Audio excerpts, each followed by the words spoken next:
కొత్త చట్టాలు అమల్లోకి వచ్చిన మొదటి రోజు తెలంగాణలో భారీగా పోలీస్ కేసులు నమోదయ్యాయి. రాష్ట్ర వ్యాప్తంగా ఒక్క రోజులో 47 కేసులు నమోదు చేశారు పోలీసులు.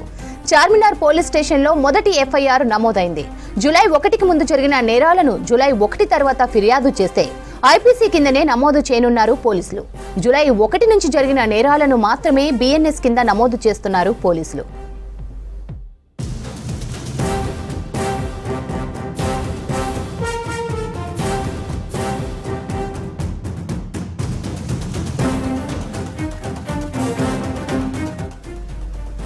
కొత్త చట్టాలు అమల్లోకి వచ్చిన మొదటి రోజు తెలంగాణలో భారీగా పోలీస్ కేసులు నమోదయ్యాయి. రాష్ట్ర వ్యాప్తంగా ఒక్క రోజులో 47 కేసులు నమోదు చేశారు పోలీసులు. చార్మినార్ పోలీస్ స్టేషన్లో మొదటి ఎఫ్ఐఆర్ నమోదైంది. జూలై 1కి ముందు జరిగిన నేరాలను జూలై 1 తర్వాత ఫిర్యాదు చేస్తే ఐపీసీ కిందనే నమోదు చేయనున్నారు పోలీసులు. జూలై 1 నుంచి జరిగిన నేరాలను మాత్రమే బీఎన్ఎస్ కింద నమోదు చేస్తున్నారు పోలీసులు.